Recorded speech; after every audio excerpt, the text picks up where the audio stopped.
ఒకప్పుడు ఎదురులేని నేత, తిరుగులేని వైభవం. కానీ ఇప్పుడు సీన్ మారింది. స్కామ్లు కమ్ముకుంటున్నాయి. కమిషన్లు, విచారణలు, దర్యాప్తు సంస్థలు దూసుకొస్తున్నాయి. నిన్నటి వెలుగులు మాయమై అంధకారం కమ్ముకుంటోంది. గులాబీ బాస్ కి ముందున్నదంతా కష్టకాలమేనా? స్కామ్ల వలయం నుంచి బయటపడ్డం అంత తేలిక కాదా? బీఆర్ఎస్ అధినేత మాజీ సీఎం కేసీఆర్ చుట్టూ ముళ్ల కంచె బిగుసుకుంటోందా? 10 ఏళ్ల పాలనా కాలంలో చేసిన పొరపాట్లు, తప్పిదాలు ఉచ్చులా మారుతున్నాయా? అధికారంలో ఉండగా తీసుకున్న నిర్ణయాలు కేసీఆర్తో పాటు పార్టీ భవిష్యత్తును అంధకారంలోకి నెట్టబోతున్నాయా? కేసీఆర్ చుట్టూ కేసుల ఉచ్చు బిగుసుకోవడం బీఆర్ఎస్ వర్గాలకు ఊపిరి సలపకుండా చేస్తోంది. ఓవైపు పార్టీ రోజురోజుకు బలహీనపడుతుంటే కేసీఆర్ పరిస్థితి ముందు నుయ్యి వెనక గొయ్యి అన్నట్టుగా తయారైంది. గతం ఒక వైభవం, వర్తమానం అంధకారం. కేసులు, కమిషన్లు, విచారణలు, స్కామ్ల వలయంలో చిక్కుకుంటున్న కేసీఆర్ 10 ఏళ్లు అధికారంలో ఉన్నారు. తెలంగాణలో తిరుగులేని శక్తి అనిపించుకున్నారు. కానీ ఓడలు బండ్లు, బండ్లు ఓడలు అవుతాయన్నట్టే అధికారం చేజారింది. అంధకారంలో కూరుకుపోతున్నారు. నిన్న మొన్నటిదాకా కేసీఆర్ అంటే తెలంగాణలో ఎదురులేని నేత. 2014 ఎన్నికల్లో తెలంగాణకు తొలి సీఎం అయ్యారు. 2018 ఎన్నికల్లో తిరుగులేని ఆధిక్యంతో గెలిచి రెండవసారి అధికారంలోకొచ్చారు. 2023 ఎన్నికలు రివర్స్ కొట్టాయి. ప్రతిపక్షమే లేదనుకున్న తెలంగాణలో కాంగ్రెస్ సైలెంట్ గా పట్టు సాధించింది. రేవంత్ సీఎం అయ్యారు. కేసీఆర్ ఇంటికే పరిమితమయ్యారు. గతకాలము మేలు వచ్చుకాలము కంటెన్ అంటారు. ఒక 10 ఏళ్ల వైభవం చూసిన తర్వాత బీఆర్ఎస్ నేతలు అనుకోవలసిన మాటే ఇది. ఇప్పుడు ఎటు చూసినా కేసుల హడావిడి, దర్యాప్తు సంస్థల దూకుడు తప్ప మరేమీ కనిపించడం లేదు. మలిదశ ఉద్యమం మొదలైన నాటి నుంచి ఇప్పటి వరకు బీఆర్ఎస్ లేదా నాటి టీఆర్ఎస్ ఇంత నిస్తేజంగా, నిరాశగా గతంలో ఎన్నడూ లేదు. ఇప్పుడు నన్ని చిక్కుల్లో ఎప్పుడూ కనిపించలేదు. ఎమ్మెల్యేల సంఖ్యాపరంగా చూస్తే గతంలో ఇప్పుడున్నదానికంటే బలహీనంగా ఉండి ఉండొచ్చు. కానీ అంకెలు, బలాబలాలకు సంబంధం లేని శక్తి ఏదో నాటి టీఆర్ఎస్ లో కనిపించేది. ప్రత్యేక రాష్ట్ర ఉద్యమ స్ఫూర్తి, కోట్లాది తెలంగాణ ప్రజల ఆకాంక్షలు, ఉద్యమాన్ని సరికొత్త మలుపు తిప్పే వ్యూహ చతురత, అధికార పక్షాన్ని మొప్ప తిప్పలు పెట్టే ఎత్తుగడలు అన్నీ కలిసి అసెంబ్లీలో సీట్లెన్ని ఉన్నా 2001 నుంచి 2014 వరకు కేసీఆర్, ఆయన కేంద్రంగా ఎదిగిన టీఆర్ఎస్ ఆశావహ దృక్పథంతో కనిపించిన పరిస్థితి. కానీ ఇప్పుడంతా రివర్స్ అయింది. తెలంగాణ రాష్ట్రం సాకారమైన తరువాత గులాబీ పార్టీ మరింత బలోపేతమైంది. 2014 ఎన్నికల్లో 63 సీట్లు, 2018 ఎన్నికల్లో 88 సీట్లు గెలుచుకుని తిరుగులేని బలాన్ని ప్రదర్శించింది కారు పార్టీ. ఆ తరువాత డజన్ మంది కాంగ్రెస్ సభ్యుల చేరికతో కారు పార్టీ కిక్కిరిసిపోయింది. తెలంగాణ అంతా గులాబీ రెపరెపలే కనిపించాయి. కానీ 10 ఏళ్ల తరువాత గులాబీ పార్టీకి గట్టి దెబ్బే తగిలింది. 2023 ఎన్నికల్లో కేవలం 39 సీట్లకే పరిమితమైతే కాంగ్రెస్ 64 సీట్లు గెలుచుకుంది. ఇదంతా రాజకీయంగా బీఆర్ఎస్ పార్టీ విషయంలో జరిగిన మార్పు. అధికారం ఉన్నంతకాలం వెలుగు, ఒక్కసారి పీఠం చేజారితే చుట్టూ చీకటే. నేటి రాజకీయాల్లో స్పష్టంగా కనిపించే విషయమిది. కేసీఆర్ తెలంగాణ సీఎంగా చక్రం తిప్పినంతకాలము కనిపించిన వాతావరణం ఒకటైతే ఇప్పుడు అదే కేసీఆర్ చుట్టూ కేసులు ముసురుకుంటున్నాయి. విచారణ కమిషన్లు పిలుస్తున్నాయి. ఆరోపణలు వెల్లువెత్తుతున్నాయి. స్కాములు కొండ చిలువల్లా మింగేసే పనిలో ఉన్నాయి. ఒకటా రెండా వరుస కేసులు గులాబీ బాస్ను చుట్టుముడుతున్నాయి. ఫోన్ ట్యాపింగ్ కేసులో నాటి ఇంటెలిజెన్స్ అధికారులు ఇరుక్కున్నారు. మాదేముంది, ప్రభుత్వం చెప్పింది చేశాం అనే ధోరణిలో ఉన్నారు. ఎటో విద్యుత్ ఒప్పందాల అంశంలో అన్ని వేళ్లు కేసీఆర్ వైపే చూపిస్తున్నాయి. అంతకంటే ముందు మేడిగడ్డ అంశం ఉండనే ఉంది. కాళేశ్వరంపై ఆరోపణలు అంతకంతకు వినిపిస్తూనే ఉన్నాయి. అన్నిటికంటే ముందు లిక్కర్ కేసులో కవిత ఇప్పటికే తీహార్లో ఉన్నారు. అంటే ఫోన్ ట్యాపింగ్ నుంచి గొర్రెల స్కామ్ వరకు ఏది ఎప్పుడు పేకల మీదకు తెస్తుందో తెలియని పరిస్థితి ఏర్పడింది. వీటిలో ఏ కేసు ఎప్పుడు కబళిస్తుందో, ఎందులో దర్యాప్తు సంస్థలు ఎప్పుడు ఏ నోటీసులతో వస్తారో తెలియని పరిస్థితి ఏర్పడింది. 14 ఏళ్లు ఉద్యమం చేసి తెలంగాణ రాష్ట్రాన్ని సాధించి 10 ఏళ్లు పరిపాలించిన కేసీఆర్ చుట్టూ ఇప్పుడు ఉచ్చు బిగుస్తోంది. గత వైభవం ఇక గతమే అన్నట్టుగా పరిణామాలు మారుతున్నాయి. అధికారం కోల్పోయినప్పటి నుంచి కేసీఆర్కు గడ్డు పరిస్థితులు ఎదురయ్యాయి. అసెంబ్లీ ఎన్నికల్లో త్రుటిలో అధికారాన్ని కోల్పోగా లోక్సభ ఎన్నికల్లో ఘోర పరాభవం ఎదురైంది. ఈ క్రమంలో కేసీఆర్ను కేసులు వెంటాడుతున్నాయి. అధికారంలో ఉన్నప్పుడు అవినీతి చేశారనే ఆరోపణలు పూటకొకటి వినిపిస్తున్నాయి. నిజానికి ముఖ్యమంత్రిగా ఉన్న సమయంలోనే కేసీఆర్పై అనేక అవినీతి ఆరోపణలొచ్చాయి. ఇప్పుడు ప్రతిపక్ష నాయకుడిగా మారడంతో మరిన్ని ఆరోపణలు వెలుగులోకొస్తున్నాయి. పార్లమెంటు ఎన్నికల తరువాత రాజకీయం కూడా మారిపోయింది. బీఆర్ఎస్ పూర్తిగా వెనకబడిపోయింది. ఒక్క ఎంపీ సీటు కూడా తెచ్చుకోలేకపోయింది. కవిత జైల్లో ఉన్నారు. ఇలాంటి సమయంలో కేసీఆర్ కేసులతో ఉక్కిరిబిక్కిరి అవడం చూస్తే ఇక ఆ పార్టీ కోలుకోవడానికి అవకాశం ఉంటుందా అనే పరిస్థితి కనిపిస్తోంది. ఫోన్ ట్యాపింగ్ మెడకు బిగుసుకుంది. కరెంటు కొనుగోళ్లు షాక్ ఇస్తున్నాయి. కాళేశ్వరం అవినీతి ఆరోపణలు ముంచేస్తున్నాయి. గొర్రెల్ని మింగిందెవరని ఈడీ వచ్చేసింది. కూతురు తీహార్తో బందీ అయింది. ఎటు చూసినా గడ్డుకాలమే. కేసీఆర్కి ముందున్నదంతా కష్టకాలమేనా? రాజకీయాలు ఎంత అనూహ్యంగా ఉంటాయో నేతల పరిస్థితి కూడా అంతే ఉంటుంది. ఒకనాడు తెలంగాణలో తిరుగులేదనిపించుకున్న కేసీఆర్ ఇప్పుడు కేసులు విచారణలతో గడపాల్సిన పరిస్థితి. 10 ఏళ్ల పాలనా కాలంలో గత ప్రభుత్వం చేసిన తప్పిదాలు ఆ పార్టీ నేతల్ని స్కామ్ల వలయంలో చిక్కుకునేలా చేశాయి. క్షేత్రస్థాయి నేతల నుంచి సాక్షాత్తు కేసీఆర్ వరకు కేసుల్లో ఇరుక్కుంటున్నారు. విద్యుత్ కొనుగోలు ఒప్పందాల అంశం ఇప్పటికే ముసురుకుంటోంది. తెలంగాణలో 24 గంటల విద్యుత్ వెలుగుల వెనుక నిజం బయటకొస్తోంది. దీనికి సంబంధించి జస్టిస్ నరసింహారెడ్డి నేతృత్వంలోని కమిషన్ నోటీసులు పంపింది. అటు కేసీఆర్ మాత్రం కమిషన్ విచారణను లెక్క చేయకుండా ఓ 12 పేజీల లేఖను రాశారు. గత ప్రభుత్వం దేశంలో ఎక్కడా లేనట్టు కరెంట్ ఇచ్చామని చెప్పుకుంది. కానీ ఒప్పందాల వెనుక జరిగిన వ్యవహారాలు, ఫలితంగా విద్యుత్ సంస్థలపై పడిన వేల కోట్ల భారం ఇప్పుడు వెలుగు చూస్తోంది. కొత్త థర్మల్ ప్లాంట్ల ఏర్పాటు వెనుక జరిగిన తప్పుడు నిర్ణయాలు కూడా బయటకొస్తున్నాయి. అనాలోచిత ఏకపక్ష నిర్ణయాలతో గత బీఆర్ఎస్ ప్రభుత్వం పేరు గొప్ప కోసం ప్రజల నెత్తిన అప్పులను రుద్దిందని నిపుణులు ఆరోపిస్తున్నారు. దీనిపై ఇప్పటికే కమిషన్ విచారణను స్పీడప్ చేసింది. అన్ని వర్గాల నుంచి సమాచారాన్ని సేకరిస్తోంది. కాంగ్రెస్ ప్రభుత్వం ఏర్పాటు కాగానే విద్యుత్ కొనుగోలు అంశంపై దృష్టి పెట్టింది. కేసీఆర్ ప్రభుత్వ హయాంలో విద్యుత్ కొనుగోళ్లలో పెద్ద ఎత్తున అవకతవకలకు పాల్పడ్డారని ఆరోపించింది. ఈ వ్యవహారంపై విచారణకు ఆదేశాలిచ్చింది. అందులో భాగంగా జస్టిస్ నరసింహారెడ్డి కమిషన్ను ఏర్పాటు చేసింది. విద్యుత్ ప్లాంట్లకు సంబంధించిన ఒప్పందాలపై బీఆర్ఎస్ ప్రభుత్వ హయాంలో పీపీఏలలో జరిగిన అవకతవకలపై జస్టిస్ నరసింహారెడ్డి కమిషన్ దర్యాప్తు చేస్తోంది. విచారణలో ఛత్తీస్గఢ్ నుంచి 1000 మెగావాట్ల విద్యుత్ కొనుగోలు ప్రతిపాదన కూడా ఉంది. మరోవైపు కాళేశ్వరంపై విచారణ ఊపందుకుంది. ఈ ప్రాజెక్టు విషయంలో కేసీఆర్పై కాంగ్రెస్, బీజేపీ అనేక ఆరోపణలు చేశాయి. బీజేపీ సీబీఐ విచారణకు డిమాండ్ చేసింది. అయితే ఇందులో అవినీతిని తామే తేలుస్తామని కాళేశ్వరంపై జస్టిస్ పీసీ ఘోష్ కమిషన్ను నియమించింది తెలంగాణ సర్కార్. నిర్మాణపరమైన అంశాలపై ఏజెన్సీలను పిలిచి విచారణ చేస్తున్నారు జస్టిస్ పీసీ ఘోష్. నిజాలు తెలుసుకునేందుకు అందరి వద్ద సమాచారాన్ని సేకరిస్తున్నట్టు ఘోష్ తెలిపారు. జూన్ 30వ తేదీలోపు విచారణ పూర్తి కాదని, ఇంకా సమయం పడుతుందని చెప్పారు.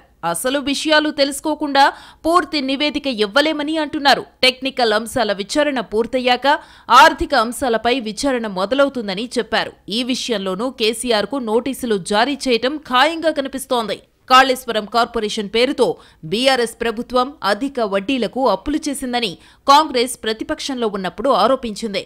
బ్యారేజీ అంచనాలను పెంచడం ద్వారా కాంట్రాక్ట్ ఏజెన్సీలకు అదనపు చెల్లింపులు, బ్యారేజీల నిర్మాణంలో ఆర్థిక అవకతవకలు జరిగాయని, వేల కోట్ల అవినీతి జరిగిందని ఆరోపించింది. మరోపక్క కాళేశ్వరంపై న్యాయ విచారణ జరుపుతున్న జస్టిస్ పీసీ ఘోష్ కమిషన్కు పలు రికార్డులు అందజేయాలని నీటిపారుదల శాఖ సంబంధిత ఇంజనీర్లను ఆదేశించింది.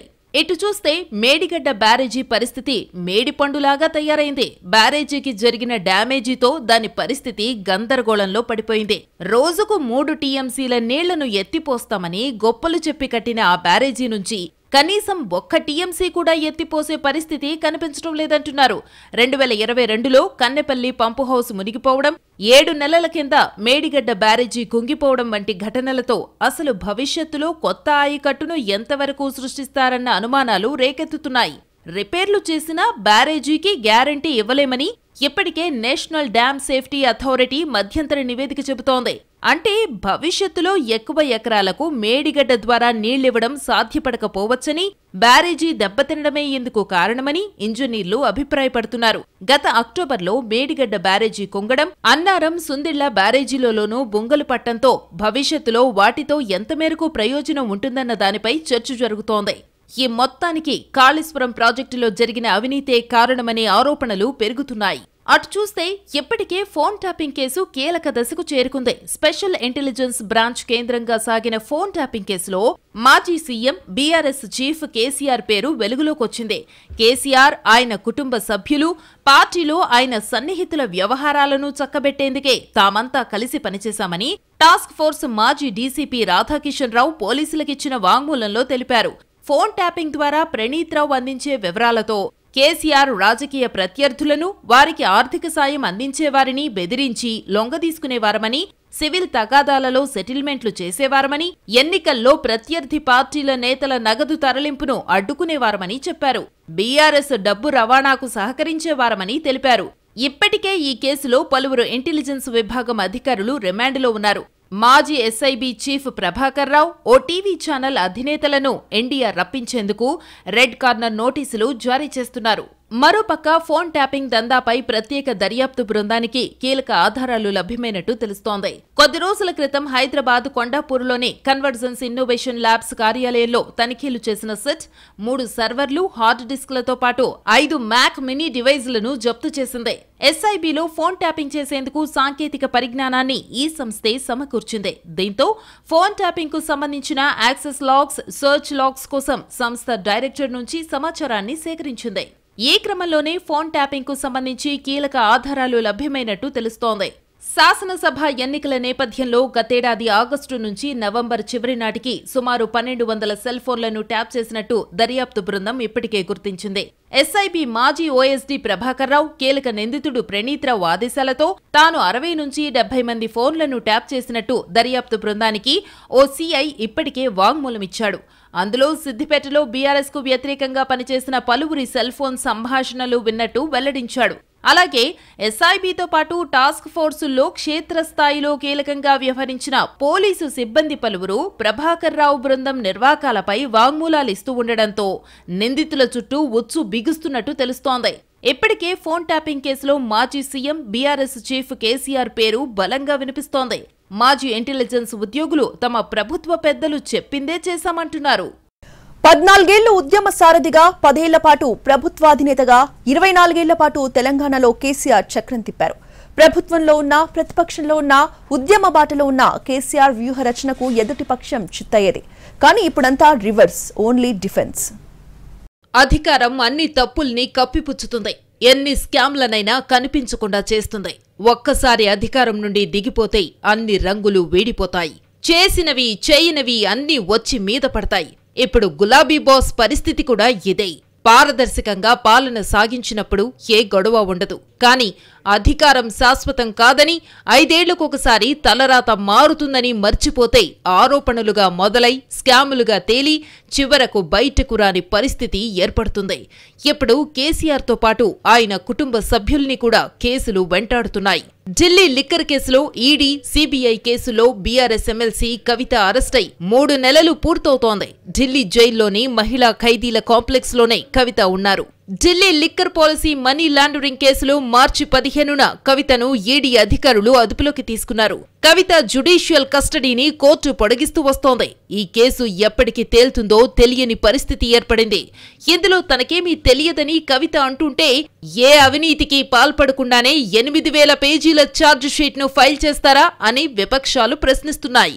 అటు గొర్రెల పంపిణీ పథకం కూడా తెరపైకొచ్చింది. ఇందులో 1000 కోట్ల స్కామ్ జరిగిందనే ఆరోపణలు వినిపిస్తున్నాయి.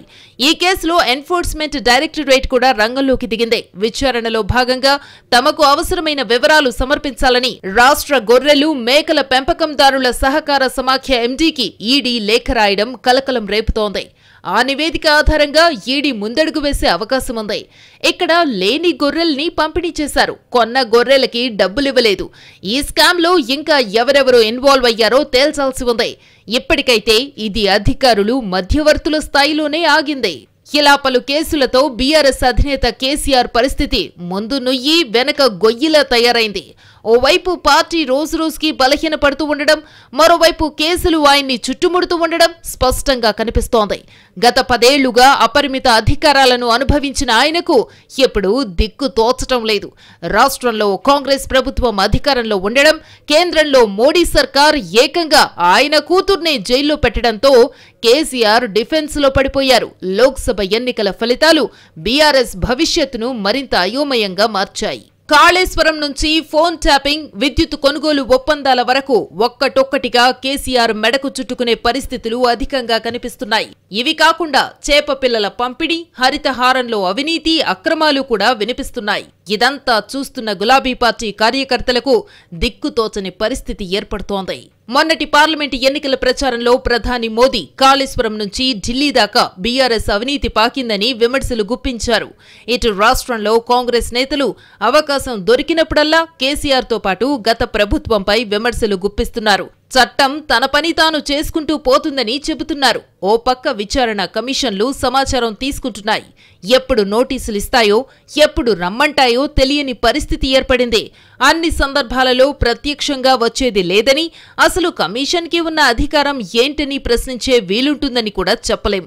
అదీకాక ఈడీ లాంటివి ఎంటర్ అయితే ఏం జరుగుతుందో దేశంలో అనేక ఉదాహరణలు కళ్ల ముందే ఉన్నాయి. ఈ లెక్కన చూసినప్పుడు ఏ కేసు ఏ మలుపు తీసుకుంటుందో తెలియని పరిస్థితి ఏర్పడింది. 10 ఏళ్ల పాటు తిరుగులేని అధికారాన్ని చెలాయించిన ప్రభుత్వాధినేతగా, అంతకుముందు 14 ఏళ్ల పాటు ఉద్యమ పార్టీ అధినేతగా కేసీఆర్ మొత్తం 24 ఏళ్ల పాటు తెలంగాణలో తిరుగులేని నేతగా కనిపించారు. కానీ ఆ వైభవం ఇప్పుడు లేదు. ఆ దూకుడికి ఇప్పుడు స్థానం లేదు. వర్తమానం, భవిష్యత్తు అన్నీ ప్రశ్నార్థకంగానే ఉన్నాయి. ఓ దశలో తెలంగాణ పెతగా బీఆర్ఎస్ వర్గాలు చెప్పుకున్న నేత ఇప్పుడు అదే తెలంగాణలో కేసుల్లో చిక్కుకుంటే ప్రజల్లో స్పందన లేదు. కనీసం పట్టించుకునేవారు కూడా లేరు. ఇటు చూస్తే ఎమ్మెల్యేలు ఎంతమంది చేజారిపోతారో అనే ఆందోళనలో బీఆర్ఎస్ వర్గాలున్నాయి. 2 జాతీయ పార్టీలు ఎంతమందిని గుంజుతాయో ఊహించలేకుండా ఉన్నారు. 10 ఏళ్ల పాటు తెలంగాణలో తిరుగులేని ఆధిపత్యాన్ని చెలాయించి దేశ రాజకీయాల్లో సైతం చక్రం తిప్పాలనుకున్న కేసీఆర్ ఇప్పుడు ఇంటికే పరిమితమయ్యారు. పక్క రాష్ట్రాల్లో ఆఫీసులు పెట్టి నేతల్ని కూడా చేర్చుకున్న కేసీఆర్ గత ఏడాది మహారాష్ట్రలో సభలు కూడా పెట్టారు. ఇప్పుడు సొంత రాష్ట్రంలోనే ప్రశ్నార్థకంగా మారిన తరుణంలో పక్క రాష్ట్రం సంగతి చూసే అవకాశమే లేదు. అటు కూతురిపై లిక్కర్ కేసు ఆరోపణలు, ఇటు స్వయంగా కేసీఆర్ పైనే ఫోన్ ట్యాపింగ్, విద్యుత్ కొనుగోళ్లు, కాళేశ్వరం ఆరోపణలు ముప్పేట దాడి చేస్తున్నాయి. అటు గొర్రెల స్కామ్ లాంటివి కొత్తగా ఎన్ని వెలుగులోకొస్తాయో చెప్పలేని పరిస్థితి. ఈ స్కామ్ల వలయంలో చిక్కుకున్న గులాబీ బాస్ బయటపడటం అంత తేలిక కాదనే వాదనలు వినిపిస్తున్నాయి. ఇది వాల్టి ఫోకస్. నమస్తే.